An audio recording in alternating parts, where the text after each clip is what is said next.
بسم الله الرحمن الرحيم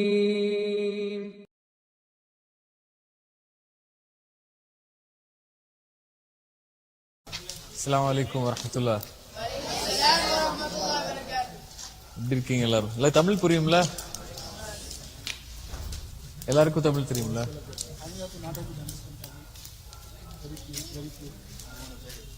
Somebody can translate them, right?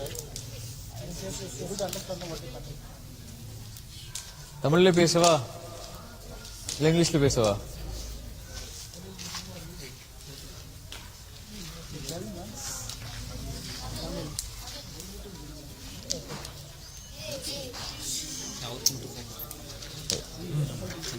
ஹாப்பியா எல்லாருக்கும்?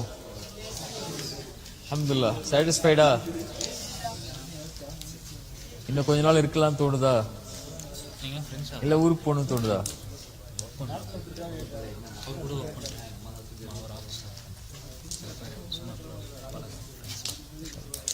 ஹாப்பியா எல்லாரும்?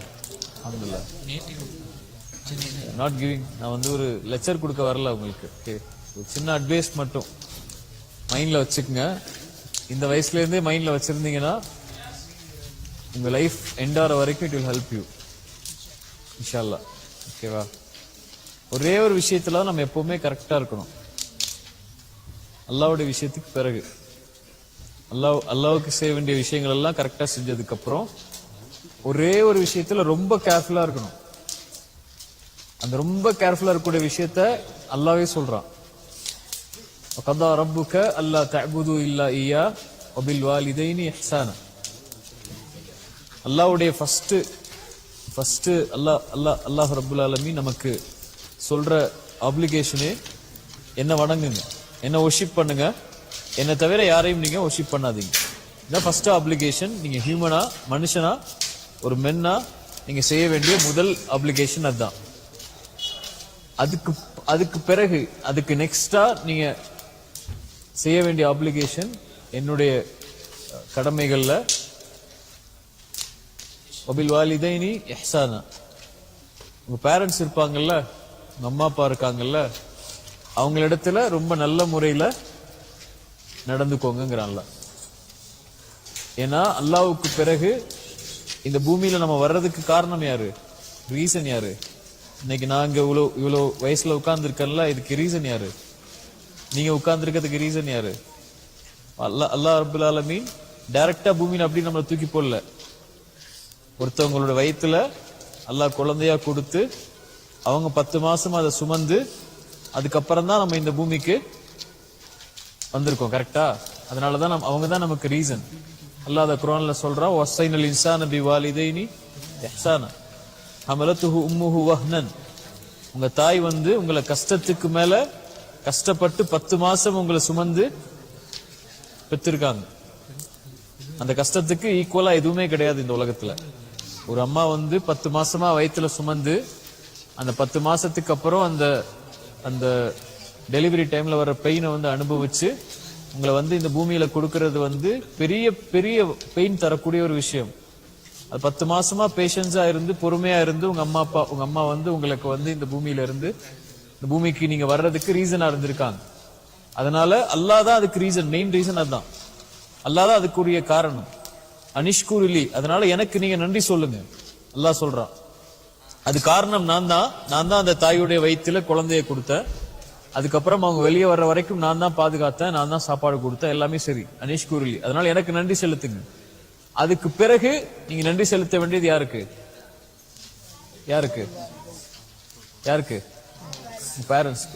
பேரண்ட்ஸ்க்கு போயிட்டு தேங்க்ஸ் அப்பா, தேங்க்ஸ் அம்மான்னு சொன்னா மட்டும் பத்தாது. அல்லாஹ் அது எப்படின்னு சொல்லி கொடுக்குறான்.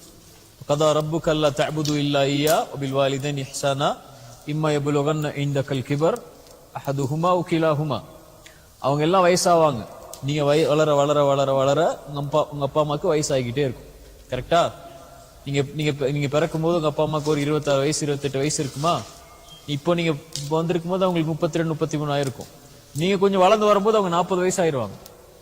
அதுக்கப்புறம் அவங்க 50 வயசு ஆயிருவாங்க. அதுக்கப்புறம் அவங்களால முடியாம ஆயிரும். நடக்க முடியாது, அவங்களுக்கு உட்கார முடியாது, கால் வலிக்கும், கை வலிக்கும். இப்படி ஒரு காலம் வரும்போது இம்மா யபுலுகன்ன இன்தகல் கிபர் அதுஹுமா உக்கிலாஹுமா, அதுல ஒருவரோ அல்ல ரெண்டு பேரும், அம்மாவோ அல்லது அப்பாவுமோ, ரெண்டு பேருமோ வயசாயிட்டாங்கன்னா ஃபலா தக்குல் லஹுமா உஃபின், அவங்கள பார்த்து நீங்க சீன்னு சொல்லாதீங்க. சீனா என்ன, என்னால முடியாது போங்க சீ அப்படின்னு சொல்லிடாதீங்க. ஃபலா தக்குல் லஹுமா உஃபின் வலா தன்ஹர்ஹுமா, அவங்கள நீங்க விரட்டாதீங்க, வெறுக்காதீங்க. வகுல் லஹுமா கௌலன் கரீமா, அல்லாஹ் வந்து ரொம்ப மென்மையா சில இடங்கள்ல பேசுவான். குர்ஆன்ல அல்லாஹ்வுடைய லாங்குவேஜ்ல வந்து ரொம்ப மென்மை இருக்கும் சில இடத்துல. அந்த மாதிரி அல்லாஹ் சொல்றான் வகுல் லஹுமா கௌலன் கரீமா, ரொம்ப கண்ணியமான வார்த்தைகள் இருக்கும்ல, அந்த வார்த்தைகளை மட்டும் அவங்க முன்னாடி நீங்க யூஸ் பண்ணுங்க. வக்ஃபில் லஹுமா ஜனாஹ ஸுல்லி மினர் ரஹ்மா, உங்களுக்கு மெர்சின்னு உங்க ஹார்ட்ல ஏதாவது இருந்துச்சுன்னா அதை அப்படியே அவங்க முன்னாடி கொண்டு போய் வச்சிருங்க. வகுர் ரப்பிர்ஹம்ஹுமா கமா ரப்பயானி ஸகீரா, யா அல்லாஹ் நாங்க சின்ன வயசா இருக்கும் போது எங்களை அவங்க தானே பாத்துக்கிட்டாங்க, அவங்க தானே ட்ரெஸ் பண்ணி விட்டாங்க, அவங்க தானே எங்களை வந்து குளிப்பாட்டி வச்சாங்க, அவங்க தானே ஸ்கூலுக்கு அனுப்புனாங்க, அவங்க தானே சாப்பாடு கொடுத்தாங்க, எங்க என்ன கோபம் சண்டை எல்லாம் வந்தாலும் அவங்க தான் நம்மளை பாத்துக்கிறாங்க. இப்படி எப்படி அவங்க என்ன பாத்துக்கிட்டாங்களோ இந்த வயசுல நீ அவங்கள பாத்துக்கோயா அல்லாஹ், நீ அவங்க மேல மெர்சி காட்டியா அல்லான்னு சொல்லி அல்லாஹ்விடத்துல துஆ செய்யுங்க நல்லா சொல்லி கொடுக்குறான். இப்படித்தான் அல்லாஹ் வந்து நன்றி செலுத்துங்கிறான். தேங்க்யூ சொல்றது மட்டும் இல்ல, நீ அவங்களோட எப்படி பேசுறீங்கன்னு பாருங்கிறான். நீ அவங்களோட என்ன லாங்குவேஜ்ல யூஸ் பண்றீங்க வேர்ட்ஸ அப்படிங்கறத பாருங்க. ரொம்ப கண்ணியமா யூஸ் பண்ணுங்க, ரொம்ப கண்ணியமா பேசுங்க, ரொம்ப கண்ணியமா நடந்துக்குங்க. அவங்க தான் அல்லாஹ்வுக்கு பிறகு நீங்க இம்பார்ட்டன்ஸ் கொடுக்க வேண்டிய ஒரு உறவு. அல்லாஹ்வுக்கு பிறகு ரொம்ப இம்பார்ட்டன்ஸ் கொடுக்க வேண்டிய ஒரு ரிலேஷன்ஷிப்னா இந்த உலகத்திலேயே யார் தான்? பேரண்ட்ஸ் தான். ரசூலுல்லாஹி ஸல்லல்லாஹு அலைஹி வஸல்லம் கிட்ட கேட்டாங்க, ரசூலுல்லாஹ் இந்த உலகத்திலேயே ரொம்ப நெருக்கமா வச்சிருக்க வேண்டிய ஒரு ரிலேஷன் யாரு, ஒரு ரிலேஷன்ஷிப் யாரு, யாரோட? ரசூலுல்லாஹி ஸல்லல்லாஹு அலைஹி வஸல்லம் என்ன சொன்னாங்க? உம்முக், உங்களுடைய மதர். தும்ம உம்முக், அதுக்கு பிறகு உங்களுடைய தாய். தும்ம உம்முக், அதுக்கு பிறகு உங்களுடைய தாய். அதுக்கு பிறகு அபூக்க, உங்களுடைய தந்தை. சரியா? ரசூலுல்லாஹி ஸல்லல்லாஹு அலைஹி வஸல்லமும் அல்லாஹ்வும் நமக்கு சொல்லி கொடுக்கிறது என்ன? உங்க பேரண்ட்ஸோட ரொம்ப கண்ணியமா ரொம்ப மர்சிஃபுல்லா நடந்துக்கு. சரியா? ஃபர்ஸ்ட் நம்ம நன்றி செலுத்த வேண்டியது அவங்களுக்கு, நம்ம இந்த பூமியில வந்ததுக்கு அவங்க ரீசன், அதுக்காக நம்ம அவங்களுக்கு நன்றி செலுத்தணும். செகண்ட் ஒரு ரீசன் இருக்கு அவங்கள்ட்ட இருந்து நமக்கு கிடைச்சது. என்ன கிடைச்சிருக்கு அவங்கள்ட்ட இருந்து? என்ன கிடைச்சிருக்கு? செகண்ட் என்ன கிடைச்சது? யாராவது சொல்லுங்க. அம்மா அப்பாட்ட இருந்து செகண்டா நமக்கு இந்த உலகத்துல ஒண்ணு கிடைச்சிருக்கு. நிறைய பேருக்கு அது கிடைக்காது.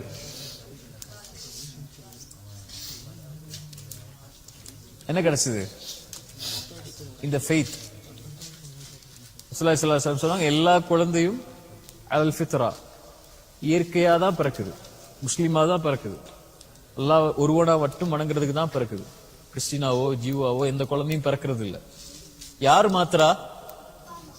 அவங்களுடைய பேரண்ட்ஸ் தான் மாத்திடுறாங்க. ஜீவாவோ கிறிஸ்டினாவோ அல்லது வேற ரிலீஜனை ஃபாலோ பண்றாங்களாவோ. நம்மளை எதா ஆக்கியிருக்காங்க? அவங்க முஸ்லீமா ஆக்கியிருக்காங்க. யார் மூலியமா? அல்லாஹ்வுடைய ஹிதாயத் மூலியமா நம்மள முஸ்லீமா ஆக்கியிருக்காங்க. இந்த உலகத்துல நம்ம அம்மா அப்பாவுக்கு எதுக்கு நன்றி செலுத்தினாலும் செலுத்தாட்டாலும் பிரச்சனை இல்லை. ஆனா இந்த ஒரு விஷயத்துக்கு நன்றி செலுத்தாம இருந்தா அதை விட பெரிய ஒரு நஷ்டம் இல்லை. நீங்க வாழ்க்கை ஃபுல்லா சுஜூது செஞ்சு அல்லாஹ்வுக்கு நன்றி சொன்னாலும் இந்த ஒரு நன்றிக்கு ஈடாகாது. அம்மா அப்பா நமக்கு வந்து வெல்த் கொடுக்காம இருக்கலாம், அல்லது பெரிய வீடுல நம்ம தங்க வைக்காம இருக்கலாம், அல்லது பெரிய பெரிய பெரிய பெரிய கார்ல நம்மளை கூட்டு போகாம இருக்கலாம். ஆனா நமக்கு அம்மா அப்பா கொடுத்ததுல பெரிய பெரிய வெல்த் என்ன? இந்த ஃபெய்த், இந்த லா இலாஹ இல்லல்லாஹ்ங்கற கலிமால நம்ம இருக்கிறதுக்கு அல்லாஹ் வாய்ப்பு கொடுத்ததுக்கு அவங்களும் ஒரு ரீசன். சரியா? அதுக்காகவும் அவங்களுக்கு நம்ம நன்றி சொல்லணும். எதுக்கெல்லாம் நன்றி சொல்லணும்? ஃபர்ஸ்ட் விஷயம் என்ன? இந்த பூமியில லைஃபை நமக்கு கொடுத்ததுக்கு. ரெண்டாவது விஷயம் என்ன? ஃபெய்த். எப்படி தேங்க்ஸ் சொல்லணும்? தேங்க்யூங்கிற வார்த்தையில மட்டும் இல்ல, எப்படிலாம் ஆக்ஷனா இருக்கணும். அது அவங்கள்ட்ட பேசுறது கண்ணியமா பேசணும். அவங்கள்ட்ட யூஸ் பண்ற வேர்ட்ஸ் ரொம்ப கண்ணியமான வேர்ட்ஸா இருக்கணும்.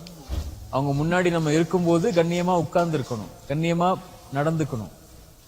ஏன்?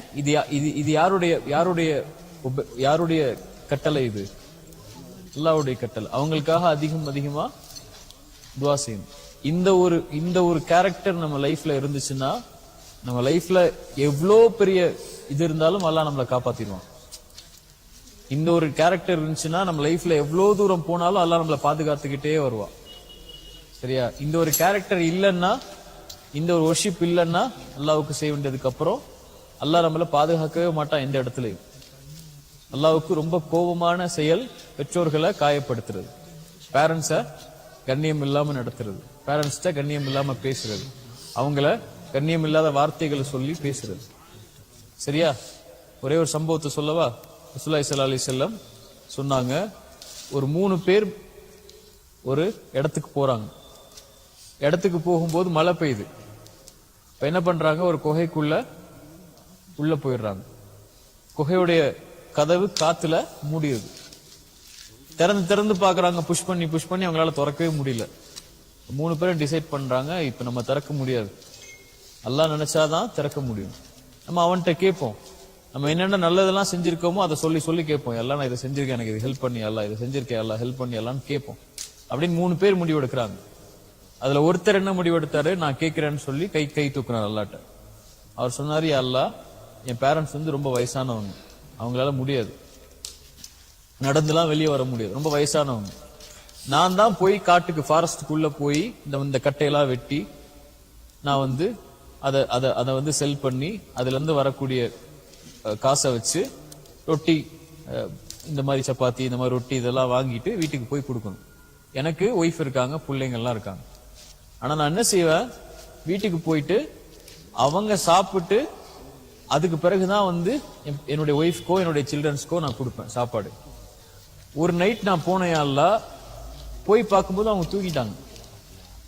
சாப்பாடு எடுத்துட்டு போறேன், மில்க்லாம் எடுத்துட்டு போறேன் அவங்களுக்கு கொடுக்கறதுக்கு, தூங்கிட்டாங்க. என்னுடைய சில்ட்ரன்ஸும் பசியில இருக்காங்க, என்னோட ஒய்ஃபும் பசியில இருக்காங்க. நான் அவங்கள வந்து நான் தூக்கத்துல இருந்து எழுப்புறது கூட எனக்கு மனசு வரல, அது அவங்களுக்கு டிஸ்டர்ப் பண்ணணும்னு சொல்லி.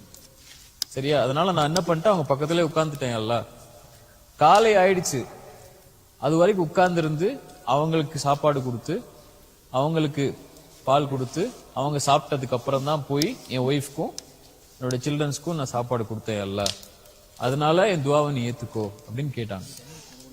அல்லாஹ் வந்து அந்த கதவை அப்படி திறந்துட்டான். என்ன சொல்ல வர்றான் அல்லாஹ் அதுல? இதுதான் எனக்கு ரொம்ப பிடிச்ச செயல். இத நீங்க எக்ஸாம்பிளா வச்சுக்கோங்க. ரசூலுல்லாஹி ஸல்லல்லாஹு அலைஹி வஸல்லம் சொன்னாங்க. இது என்னைக்கோ நடந்த செய்தி, ரசூலுல்லாஹ்வுடைய காலத்துல, இந்த ஜெனரேஷன்ல நடந்த செய்தி இல்ல, இந்த ஏரால என்னைக்கோ ஏதோ ஒரு சமூகத்துல நடந்த செய்திய ரசூலுல்லாஹி ஸல்லல்லாஹு அலைஹி வஸல்லம் சஹாபாக்களுக்கு சொல்றாங்கன்னா இது எக்ஸாம்பிள். இதுல இருந்து லெசனை லேர்ன் பண்ணி நீங்க வந்து உங்க பேரண்ட்ஸ் கிட்ட எவ்வளவு கண்ணியமா நடக்க முடியுமோ நடந்துக்கோங்க அப்படிங்கறதா அல்லாஹ் ஸல்லல்லாஹு அலைஹி வஸல்லம் நமக்கு சொல்லி கொடுக்குறாங்க. சரியா? இந்த உலகத்துல அல்லாஹ் பக்கத்துல நம்ம போகணும்னா பேரண்ட்ஸை நம்ம பக்கத்துல வச்சிருக்கணும். அல்லாஹ் விட்டு தூரமா நம்ம இருக்கணும்னா பேரண்ட்ஸை விட்டு தூரமா இருந்தா போதும். அல்லாஹ் இடத்துல ரொம்ப கண்ணியமா நம்ம இருக்கணும்னா பேரண்ட்ஸ்ட நம்ம கண்ணியமா இருந்தா போதும். நம்ம இந்த உலகத்துல யார் நம்ம மேல சாட்டிஸ்பாக்சனா இருக்காங்களோ இல்லையோ, யார் நம்மள வந்து நல்ல புள்ள நல்ல பையன் சொல்றாங்களோ இல்லையோ, நம்ம மேல நம்ம அம்மா அப்பா சாட்டிஸ்ஃபை ஆயிட்டாங்க, என் புள்ள வந்து தங்கமான புள்ள, என் புள்ள வந்து இபாதத்தான புள்ள, என் புள்ள வந்து கண்ணியமான புள்ளன்னு அம்மா அப்பா சாட்டிஸ்ஃபை ஆயிட்டாங்கன்னா யார் சாட்டிஸ்ஃபை ஆயிடுவா? அல்லாஹ் சாட்டிஸ்ஃபை ஆயிடுவோம். என் புள்ள வந்து கெட்ட புள்ள, என் புள்ள வந்து பயங்கரமான தொந்தரவா இருக்கான் எனக்குன்னு அவங்க கோவப்பட்டாங்கன்னா யார் கோவப்படுவா? அல்லாஹ் கோவப்பட்டுரும்.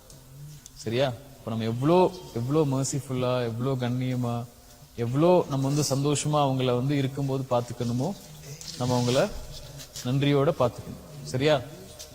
இனிமே வந்து நம்ம பேரண்ட்ஸ்ட பேசும்போது எப்படிதான் பேசணும்? பணிவுங்கிற தலையை குனிஞ்சிட்டு பேசுறது இல்ல, வேர்ட்ஸ்ல ரொம்ப கண்ணியமா பேசணும். நம்ம வேர்ட்ஸ் வந்து அவங்கள ஹர்ட் ஆகிடக்கூடாது. நம்ம சொல்ற வார்த்தை வந்து அவங்களுடைய ஐஸ்ல இருந்து டியர்ஸ் வர்றதுக்கு காரணம் ஆயிடக்கூடாது. நம்ம சொல்லி அவங்க வந்து கஷ்டப்பட்டுறக்கூடாது. அவங்களுக்கு ஆப்போசிட்டா நம்ம ஒரு விஷயத்த இஸ்லாம்ல இல்ல, இஸ்லாமை தவிர அவங்க தொழக்கூடாதுன்னு சொன்னா நம்ம கேட்க கூடாது. அவங்க வந்து ஜகாத் கொடுக்க கூடாதுன்னு சொன்னா நம்ம கேட்க கூடாது. நீ இஸ்லாமை ஃபாலோ பண்ணக்கூடாதுன்னு சொன்னா அவங்க நம்ம கேட்க கூடாது. நம்ம அதுல அவங்களுக்கு ஒபே பண்ண வேண்டிய அவசியம் இல்லை. எதுல ஒபே பண்ணணும்? வேர்ல்ட்லி திங்ஸ் இருக்குல்ல, இதை செய்யாத உனக்கு நல்லது இல்லைன்னு அவங்க சொல்றாங்கன்னா நம்மளை பெத்தவங்க நல்லதான் சொல்லுவாங்க அப்படிங்கிற ஒரு கண்ணியமான பேச்சு, கண்ணியமான எண்ணத்துல நம்ம அவங்கள ஒபே பண்ணணும். இப்படி இருந்தோம்னா அல்லாஹ்வுடைய பாதுகாப்புல நம்ம இருப்போம். இந்த இந்த இந்த கேரக்டரை நம்ம நம்ம நம்ம கடைபிடிச்சு வந்தோம்னா நமக்கு ஒரு புள்ள பிறப்பாங்கல்ல, அவங்க வந்து நம்மள்ட்ட அப்படி நடந்துப்பாங்க. நம்ம பேரண்ட்ஸ்ட ஆப்போசிட்டா நடந்தோம்னா நமக்கு ஒரு புள்ள பிறக்கும்ல, அப்ப அவங்க நம்மள்ட்ட ஆப்போசிட்டா நடப்பாங்க. அப்பதான் நமக்கு தெரியும் நம்ம எவ்வளவு நம்மளுடைய பேரண்ட்ஸ் நம்ம கஷ்டப்படுத்திருக்கோம் அப்படின்னு சொல்லி. சரியா?